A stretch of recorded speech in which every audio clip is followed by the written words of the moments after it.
when we met, you were just laid off. Everything was just going into this big black void, and I had no direction, essentially. And then you got 2 offers on the same day. What was that mindset shift that helped you get out of the low moment? I just focused on the discipline. Hello, my friends. I have a very special episode for you today.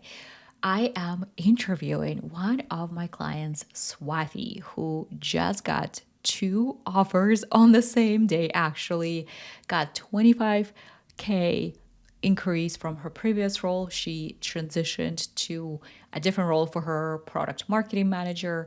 And today we are talking about her experience going through a layoff and how that felt and how alone she felt the first month she was job searching on her own with no feedback whatsoever.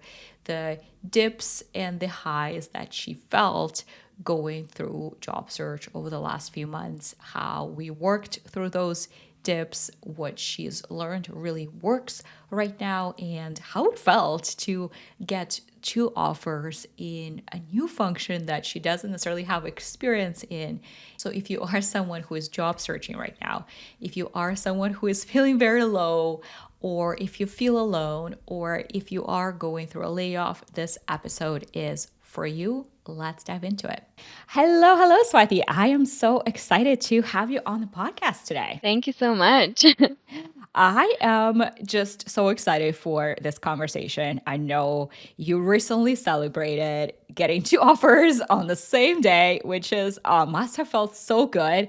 And we'll get to that on this podcast. What I would love for us to dive into is your whole journey, because when we met, you were just laid off. So I would actually love for us to start there. And what was initially after the layoff, what was going through your head and how were you feeling at that point?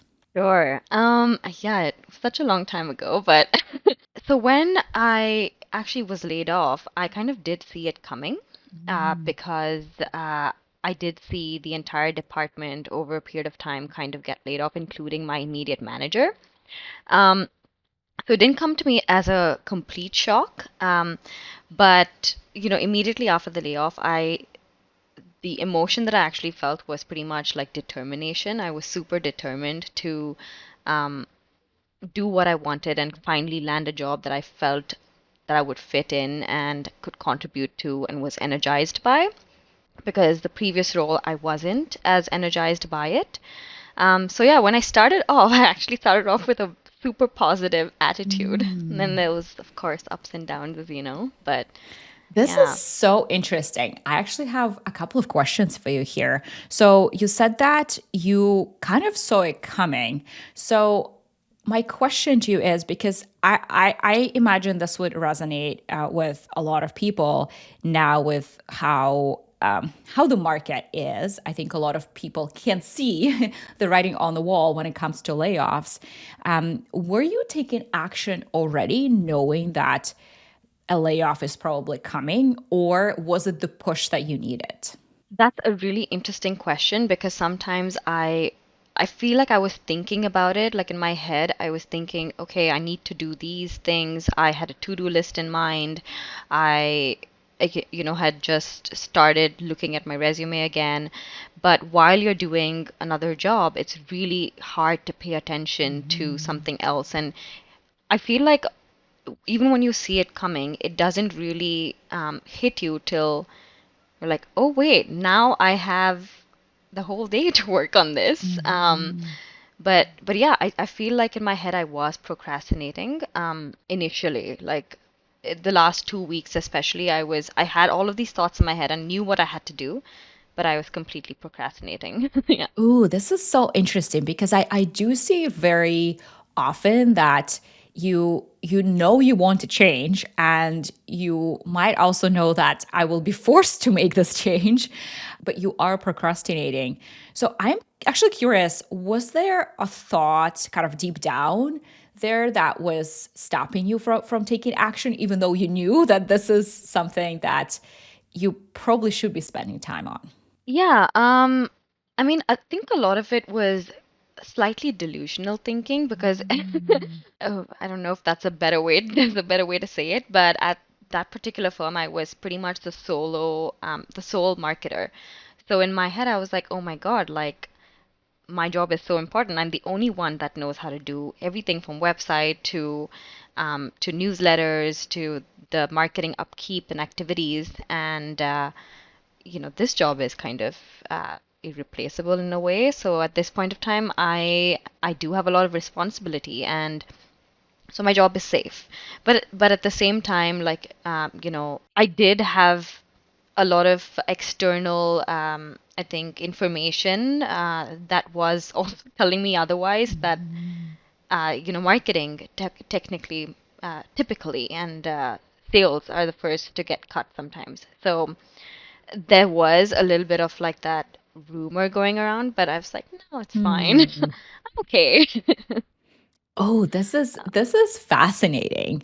Kind of both this feeling that I do want to make a change and this isn't my dream opportunity and there potentially this layoff coming, but also feeling like, oh, but they do need me, so maybe it won't come. So this is very interesting. And I also thought what you said about how when you started job search, you were excited, you were motivated, which I do see does happen often as well because you're so excited about the possibility of what's next and this opportunity that's right and feels good. So I'm curious what happened. So you got laid off. You're like, okay, well, this was the push that I needed. Let's get serious. You got excited. And then what happened? So, I got laid off and I'd actually already had a vacation planned, like Mm. pre-planned in December. So I extended that vacation and that was really, really nice to kind of like take a breather, really spend time with my family, travel a bit. And when I came back, I was very determined. I was like, this is a fresh start. I'm gonna do this. I have all of this. And it was, come January, is when I really, really started to get back into applications and pulling together my resume and pulling together all the documents needed to be able to apply. And that was, I think, when I noticed that that there was a dip in a bit of my determination because January tends to be a little bit of a slower month as well. Everyone's sleeping and they're just coming out of the holidays. So I found it like super lonely. The Mm. entire application process and like going through this was actually a very lonely process, especially when, there was um, no feedback to actually get Mhm. any. There was no interviews happening in January. There was no responses to my applications. Everything was just going into this big black void, and I had no direction essentially. So I didn't really know if I wanted to go back to a small company and be a sole entrepreneur, I mean, sole marketer and take all of that responsibility, or maybe I should be in a huge company where things were slower, Mhm. um, but I'd at least have a mentor and a direct manager to be able to help me groom into a role further. So I was just so confused, and it was a very lonely thing to be part of, and that's actually what kickstarted searching for your program. Mm-hmm, mm-hmm. So one other question at that for that specific moment that I have for you is, so you mentioned that you weren't that excited about the role that you already had. When you first started job search, what was your goal for this next job? What were you hoping for in terms of role and company? Because it sounds like it was different from what you were doing before. Yeah, so I gravitate towards teams that, and a direct manager. I think that for me, having the people around who are smart and support you in your career is super important. Not as much as the industry I'm part of technically. So that was really important for me, but I didn't particularly like where I was because I just felt that marketing in general tends to be very malleable in different industries. So in certain companies, they want specific things. In other companies, they want SEO and then they want newsletters. And I had dabbled in a lot, but there was always something that I had not dabbled in, which I Mm-hmm. felt was a barrier towards, actually entering a particular role. And yeah, and I felt like a lot while because I was a sole marketer at the previous firm, I was in charge of strategy and execution, which was really fun. But every time I spoke to different people in different organizations in different marketing departments, their roles were pretty much execution. Just Mm-hmm. they get the direction and then they just do it, and that just didn't appeal to me. But at the same time, I didn't want to go to another company where I was a sole marketer, not have any direction, not have any kind of mentor to work to help me through my career. And so it was like understanding where I fit. I knew that I wanted to do something that was a blend of marketing and strategy, something that allowed me to flex those muscles, but I just didn't know what it was. Mm-hmm. Mm-hmm. So you, okay, so you're in this place where you're applying, probably home alone, applying, feeling lonely, not really hearing back, not getting any feedback as to what's going on, and having ideas around what this next role is, but not having a full picture of where that actually is and how the strategy and the execution come together. So I know you started looking for support. So I am curious to hear, when we first connected, what was it that you were hoping that coaching would help you with? I think two things drove me to really seek that support. First, I felt like I was lacking direction, and while, I could have done the research by myself to gather all of that information, I just felt like it would be really helpful to have someone who was an expert in providing direction and understanding the market as where it is right now, and giving me the best effective methods to be able to master it. So that was one. And second, I knew that I didn't want to do it alone. It just was something that I was extremely aware of in January, that, it's I was also staying at my sister's in Vancouver and I was away from my friends, and Mhm. it's like this is too lonely. I need to be able to speak directly to people who have faced this before, who are navigating the same things. So yeah, I think those are the two things I was seeking, and then I found you. Okay, amazing. So I am curious. So you joined the Start Canada program, and did your approach change at all? So before in January, you were focused on your documents and resume and applications. What changed for you once you started this process? Um, I think a couple of things. Honestly, a lot of things changed. But first thing I thought was, when I was doing the program, it actually made me think a lot more about myself and what I wanted. Because I felt like before I was going on LinkedIn and just looking at what was out there. But your Define program, within your program, the Define section, I was like, wait, I need to figure out what I want first before I even go out there to search for what it is, because I knew that it was marketing and strategy, but what does that role look like? What does that exact title look like? So I think that really provided me a direction. And I was networking because I did do my MBA at University of Toronto, which, MBAs in general focus a lot on networking. But I think that I didn't really anticipate how much networking was going to change the game for me. And I was doing like a 50-50 maybe, but like after doing the program, I was really focusing on networking. That was a huge shift. And it also made me again not feel alone, right? Because I was speaking to people, I was getting energized by the work that they do. I was getting a better understanding of the role as well that I wanted to be in. And yeah, just had great conversations with people who just ultimately helped me so much along the way. It's unbelievable.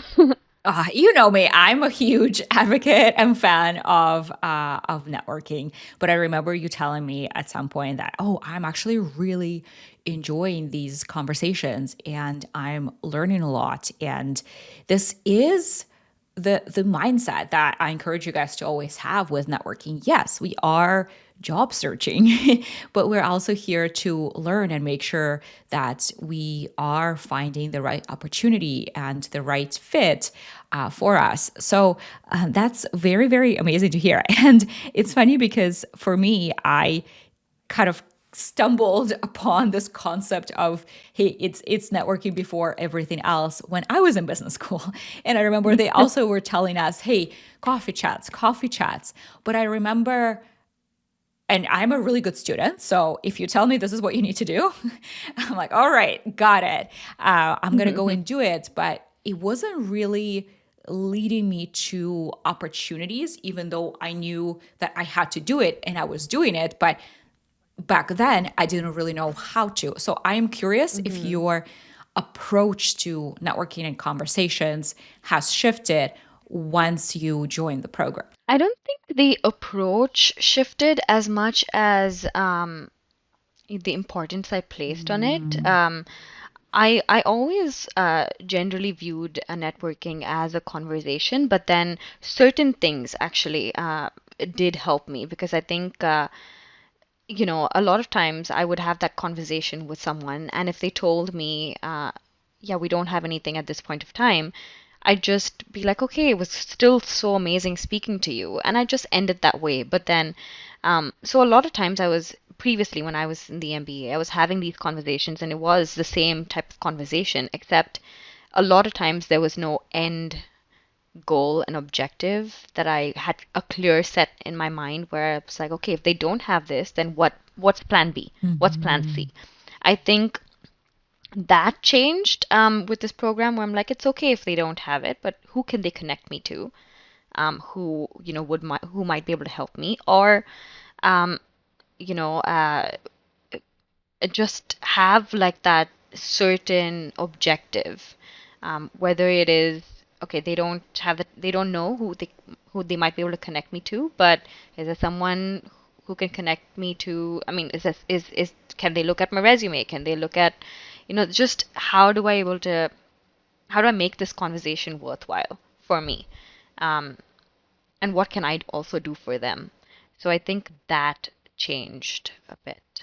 Yeah. Oh, this is awesome. This is awesome because I'm so happy to hear that this is what changed for you and this idea. We talk often about the path forward with every conversation because this wasn't something that I learned years and years later, and then I look back at some of those earlier conversations that I also had when I was in business school, fresh out of business school. Like, oh, I wish I knew how to do this because similar, I would have nice chats back then, and unless they offered to do something for me, I would just say, okay, well, this was great, thank you, and that was it. And looking back, there were definitely some missed opportunities, but we Yeah. all learn. So I'm really hoping that for everyone listening, you're kind of starting to think, wait a second, am I just having nice conversations, or there's always that path forward? And do I know how to take this to that next step and to the path forward?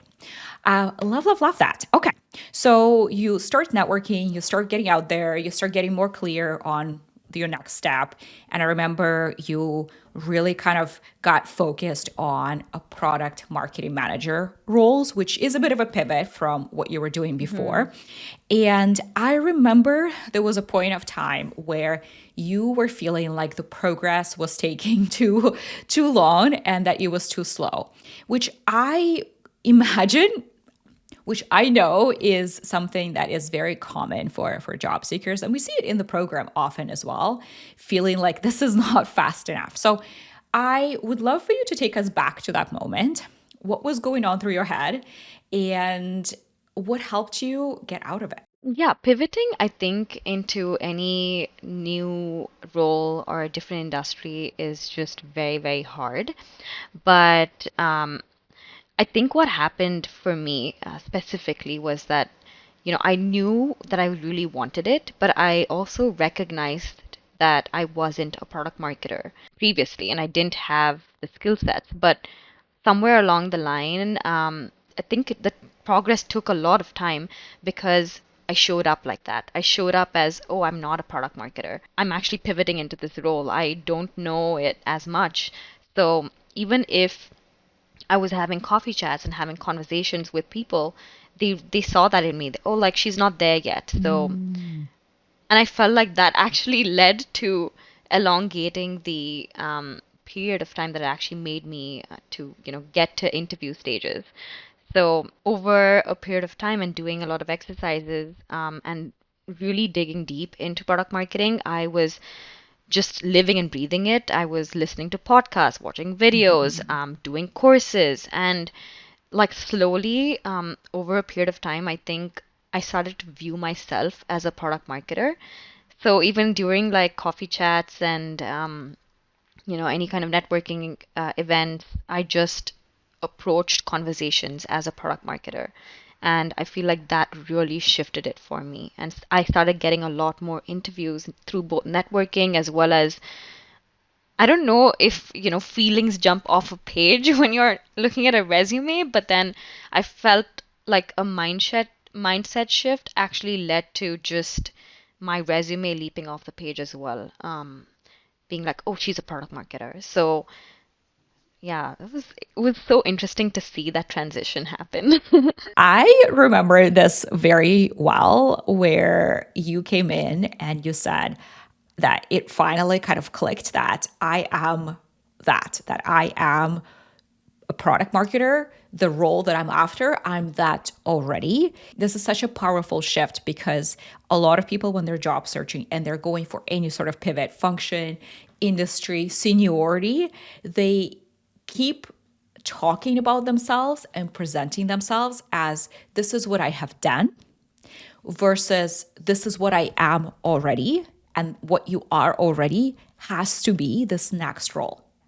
You have Yeah. to be really, as you said, living and breathing that next role already so that there is zero doubt in my head as the employer when I open your LinkedIn, when I first start talking to you, that you're that already. And I remember this shift very vividly in you. And I'm happy that you remember that shift in yourself as well, because this is a really powerful lesson moving forward in your career as well. But I would love to go back to the moment where we were going back and forth a little bit with you, where you felt like maybe this is not going to happen. Maybe Hmm. this pivot is too big of a goal, and maybe I should go for something a little bit more junior. I remember you even said you were panic applying for a period of time. So I again am curious what brought that on, that feeling of maybe this is not going to happen. So let's maybe start there. What brought that on for you? So initially, when I was trying to move into product marketing, getting those interviews was hard. But after a point of time, getting those interviews wasn't hard. It wasn't Mhm. hard. It was actually, kind of getting the offer that tended to be hard now because I was competing against Mhm. people who had product marketing experience, real product marketing experience that was, on their resume and those kinds of things. So I I think after the first three companies and interviewing with them over 2 to 3 rounds, I felt like, oh my God, there are so many variables that I can't control. Like I can control what I can do. I can learn how much I can about product marketing, but what do I do about all the other people out there who are just already product marketers and so much ahead in this game than I am? And I think I let that get to me a little bit. And honestly, like throughout this entire process, I did, especially in the beginning, when I was even getting those interviews, I was feeling super happy. But when I was getting rejections, I was feeling super low. So Mhm. everything was felt in extremes. Mhm. And you know, the happiness of getting an interview was just amazing. It was like, okay, we go, go, go. And I was the happiest. And then, yeah, it was very, kind of, yeah, Up and down. crazy hurricane Mhm. up and down. And I think the lows made me panic apply because I was like, oh my Mhm. God, no wait, there are too many things I can't control. Um, and I can't do this, so I'm going to just apply to any marketing role. It's fine. I have this on my resume. I have years of experience in this. It's okay. I'll just do that. And funnily enough, I did apply, like I had days, maybe like 4 days totally, 4 to 5 days totally, where I did panic apply, but I applied to a lot Mhm. of roles within those 4 to 5 days. But I heard back from no one except one company that was a public relations role. And I actually interviewed with them and it was awful. It was Mm. such a bad interview because I think I showed up as a product marketer and they were like, "What? This is not Mhm. what you do." Like, I don't see a fit here. And I was like, yeah, I get it. Like, it's okay. And I knew instantly I wasn't gonna get it. So all my product marketing interviews, I was going to the next rounds, and I was like, wait, so I should just stick to it. But yeah, the lows were bad. Thank you so much for sharing this because I see a lot of this with you guys and the emotions and the highs and the lows. But when you are job searching by yourself and all you see is the highlight reel on LinkedIn of big moves and new offers and new jobs, it feels like everyone knows how to do this, but somehow you're the only one who is experiencing this. So I am really happy that you're sharing this and even being in the program and having the strategy and the support that we're all human and that rejections do affect us and it doesn't feel good. And that is very powerful to hear. And the other piece that you talked about where you were panic applying for more junior roles and just going broader in general, but then also realizing that's also not working,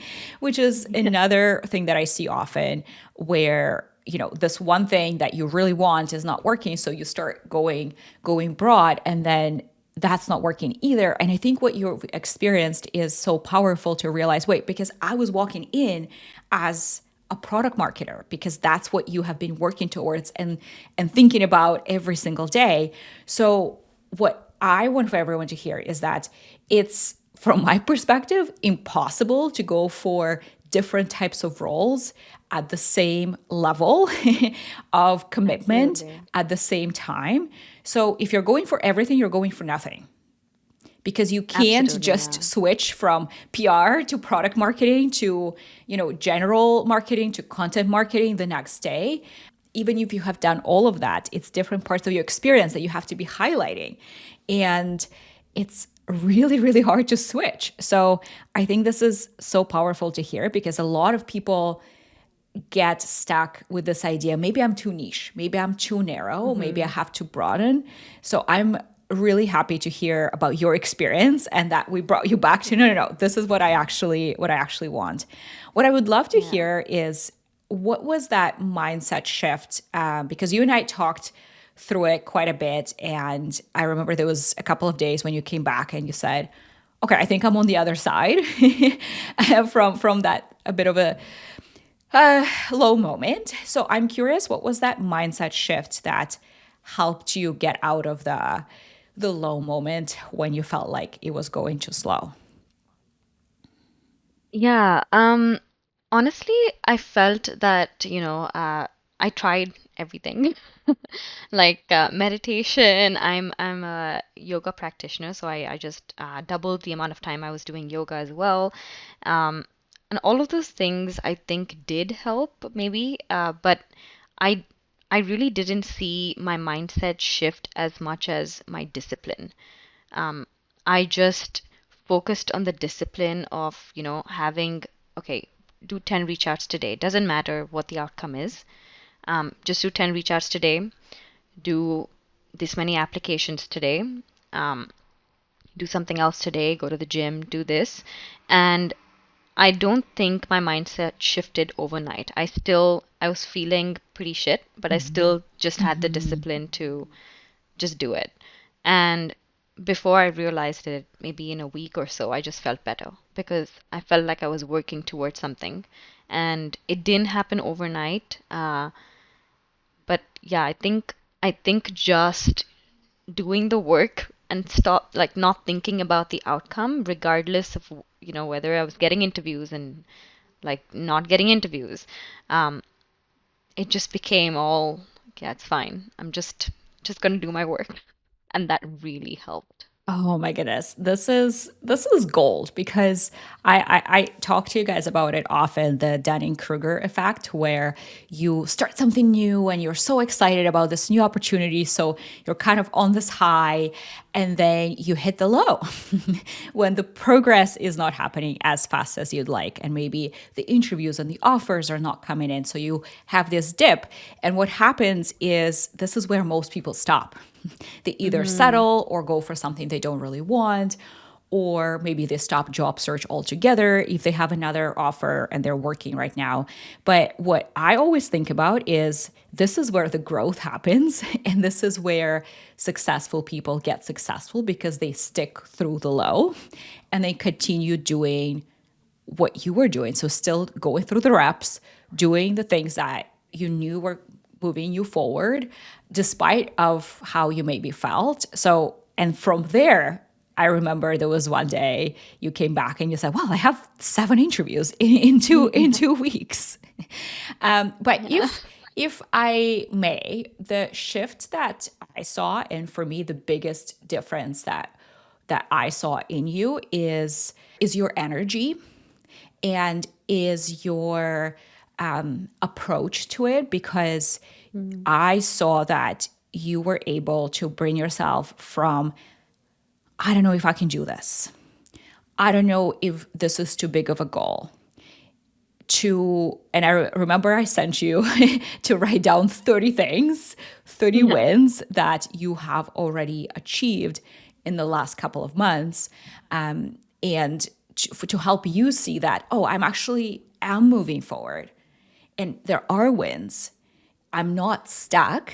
And Mm-hmm. from there, 2 weeks later, you had 7 interviews. So for me, that was the shift because you were doing all the steps every single day. So the steps and the reps still need to happen. The reach outs, the conversations, that still needs to happen. But the shift from, I don't know if I can do this, and then getting so excited. Remember, we talked about that too. How, oh my gosh, I can't believe I got this interview, to, of course, I got this interview. Let's go. I am a perfect fit for this. So to me, that is something that shifted in you. And to me, the result of that was those interviews. So it was really fascinating watching your journey. So I feel very special that I got to witness it. So thank you for that. Yeah, thank you though for And putting up with me. it's what I'm here for, and I again really appreciate you being open and coming to me and being vulnerable in those moments, in those low moments, because that also, Swathi, I want for you to hear that, and I want for everyone to hear this, that takes strength. Not Mm-hmm. everyone in that low moment is open to sharing what's actually on their mind and looking to shift that, because it's so tempting to just sit in it. Yeah. Sit in it and feel sorry for yourself. It's so tempting, right? And Yeah, then for everyone sure. around you says, "Oh, the job market is so bad." And you're like, "Well, there you go. The job market is bad. So let me go get ice cream and sit on the couch and feel sorry for myself." All right. So you were going through interviews, and I know you got 2 offers on the same day. Oh my goodness. This is so awesome. How did that feel? Yeah, that was insane. When it rains, it pours, I guess. Uh-huh. But yeah, kind of surreal that it all came on the same day. One of the interviews, I actually they got back to me half an hour after the final interview and was like, "We want you. We think you're perfect for this role." And I was like, "Oh my God, How did that feel that." after this journey going from, I want to do this, then feeling, can I do this, to, yes, I am the product marketer, to, oh, we want you? How did that feel? It felt, yeah, like it felt super surreal, but also weirdly, I wasn't surprised. I Mhm. expected to be surprised, but I just wasn't. At the end of it, I was Mhm. like, yeah, I mean, I expected this. That's the energy, But Swathi. That's the energy. yeah, for sure. I mean, I definitely did see that shift. I think if you asked me in like March if I got this role, I would have actually been a little surprised then because I felt like I had a lot of work to do still, and I hadn't shown up as a product marketer. I didn't believe it myself. And now, it just I believed it, and I mean, I put in the work for it. So it was unsurprising that it happened. It was really nice to have had it happen on the same day. That was like a Mhm. big Cherry on I was top. like already I was already like happy about about one, and the second one came back to me too. So um but yeah, it was I'm very happy. What were the two offers that you got? So both were actually in product marketing. So yay. But so one of them is a product marketing manager at a logistics automation company, and it's a very big company. So I think the ability to kind of work through a lot and learn from a lot of people is very high. So Mhm. that's the offer I actually end up taking. So Mhm. I'm really excited about it. The second offer was also amazing. It was at a startup that's in the CPQ, which is the configure, price, and quote space. So they basically deal in complex pricing models, and it's a really, really cool B2B SaaS product.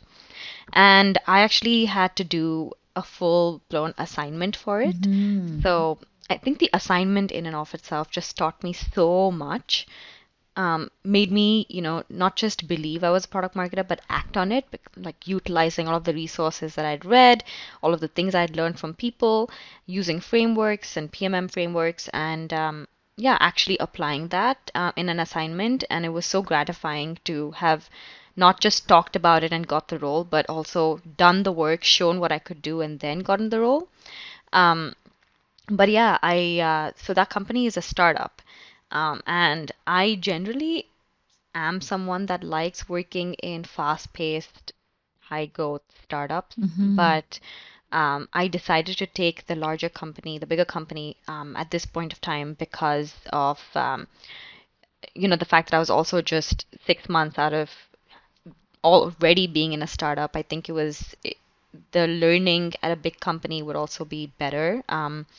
And mentally I'd be a little bit more at peace at least at this point of time. I'm not saying that in Mhm. 2 years I'm not going to try again at a startup and just go for it again. But yeah, I'm. It was really hard to choose between them, but yeah. And how I know you and I went back and forth around the offers and pushing both. So, how did it feel to be in a position to negotiate two offers and tell both of them that, oh, I actually have another offer? Yeah, yeah, it really felt really powerful actually. I felt like, it was just like a culmination of all my hard work that I could actually ask for things, not just take it. And I was here to um, demand for things as well. So that was really, really nice. And I did definitely negotiate and play them both on each other, um, which increased the salary, increased certain other perks. So yeah, the feeling was amazing. And I think at the end of the day went with my gut, but it was a very hard choice. I Hmm. did a whole decision matrix and very MBA of I like me, remember. I was but like, yeah. this is awesome. I love that you're really thinking that deep. I would love for you to take this feeling with you, even if it's not two offers at the same time in the future, but this feeling of I am in a position to choose. I am in a Mm. position to push them because they want me. They're here with an offer. And this is something to always remember. At that point, they really want to make it happen. They don't do it just to see what happens. They have been looking for a while, oftentimes. And oftentimes they've had hundreds, if not thousands, of applications. So they narrowed it down to you for a reason. So take this feeling with you for the rest of your career that I can I can push.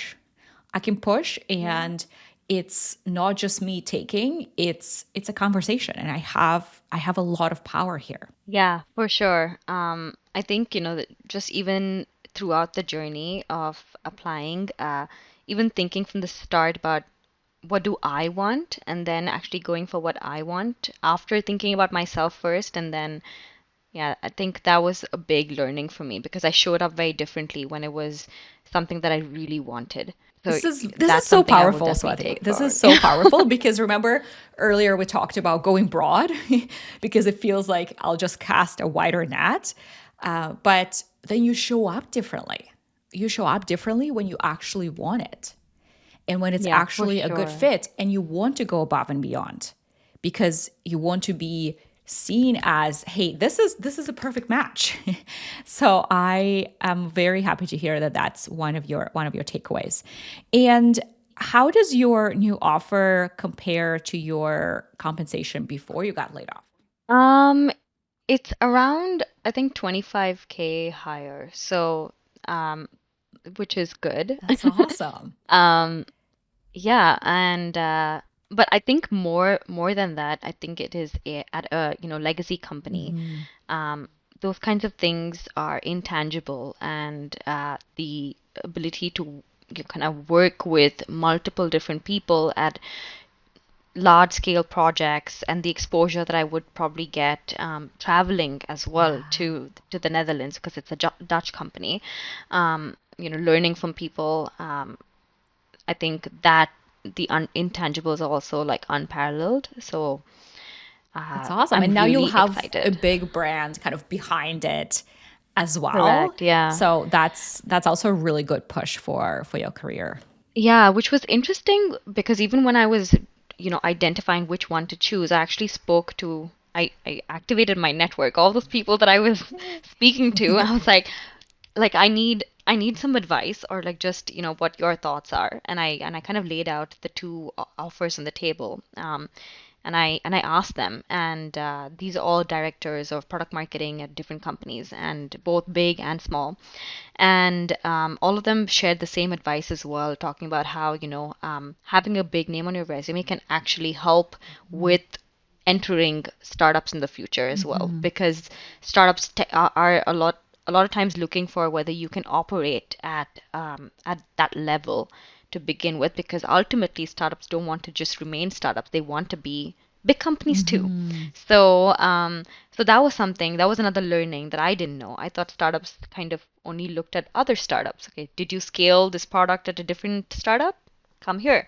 But a lot of times it's not like that. So I think, speaking to people has just taught me a lot, and networking and having these kinds of conversations um, in everything throughout. I think this is something that I always knew I liked it. I liked speaking to people, but I just didn't know how much it would change my life. So I think this is something I'm also going to continue doing throughout.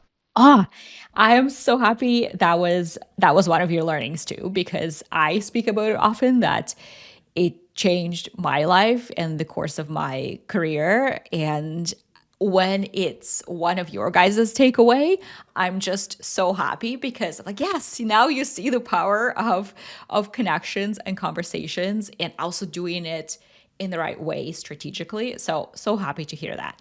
And I guess my final question for you is looking back, what do you think through this experience was your biggest shift? Is it the strategy? Is it the mindset? Or maybe both? Um, yeah, I think both. And I think one of the biggest learning, I think, is that so I'm someone that struggles with shifting mindset like immediately. I think some people can be really good at it, and I tend to, I'm a bit harsh on myself, and it's very hard for me to kind of, shift my mindset. But, and I know other people out there who are like this, but I think what taught me, like, I think the biggest learning is that discipline actually helped with both. It changed, like, even when you're feeling awful, just do it anyway. It's the same thing as going to the gym. Yeah. Even when you don't want to go, just do it. Like, just do it, and then whatever happens, happens. And I think that having that discipline, it changed my mindset, it refined my strategy, and it just impacted both. I'm really glad that you said that because I do believe that realistically, a lot of people feel like they do a lot in job search, but they're not doing enough. They're Hmm. not doing enough. So I'm actually curious. I guess my final question for you is: did being in the program and the community and having the structure of it help you with this discipline? Absolutely, absolutely. I think that, identifying, okay, 10 reach outs a day. I think knowing that there were people who were also in doing the same networking challenge as me, and having the same kind of struggles. But okay, this today we do this, tomorrow we do this, and having that structure really did help. And having that sounding board every Tuesday when we'd speak, and when people would say, yeah, I sent out like 50 messages, but two got back to me, and both of them led to interviews. So, just identifying that it doesn't matter that the results don't show up today, it might show up tomorrow, but just you need for that you to be able to get the results, you need to just do the work. And also identifying what I need to do. I think um, being part of the program, uh, you know, helped me identify that I needed to focus just on product marketing. That was one. How many reach outs I need to do realistically, how many applications I should be doing, how I should be recording each and everything, and how I should note each and every person that I'd spoken to in an Excel sheet. I think, like, it's easy to get lost out there in the noise because I'm looking at LinkedIn like everyone out there, and there's so much information, so many learnings, so many people sharing about their experience, but um, it's all one-sided. You're taking all this information, you're thinking about it, and you might get confused because you have 10 different methods to choose from, and you don't know if it's the right one. And having a structured program where there was, someone who's an expert like Anna tell you that do this, just do this, and just keep doing it, and the results will come. And knowing that other people were doing the same thing and results were coming. So I think that really helped. Yeah. Love that. Well, thank you so much for coming on the podcast, Swathi, getting personal and vulnerable and sharing your story. I am sure it resonated with a lot of people who are tuning into the podcast every week because this journey of going through a layoff and then looking for clarity and then narrowing it down and then feeling like the process is taking too long and feeling alone and then really working on your strategy and discipline and mindset and then getting to two offers, that is just so powerful. So thank you so much for your time, for sharing, for coming on. I am so excited for you. I know you're starting your new job, I think next week, which is so Yeah. exciting. I And know. I can't wait to hear about your journey moving forward. Thank you so much. Thank you. Thank you. Friends, this was Swathi. I hope you enjoyed her story. I believe that hearing someone else's experience and knowing that they have the same thoughts and feelings and doubts as you and you're not alone in this experience is so powerful. So I love that Swathi was open and sharing her her deepest. I would love to hear from you. If you liked this type of format, do let me know. And if you are ready for a serious change in your job search, book a call with us. Let's dive deep into where you're getting stuck in your job search and how we can help you get to that 150K to 250K role. That's it. I will see you very soon.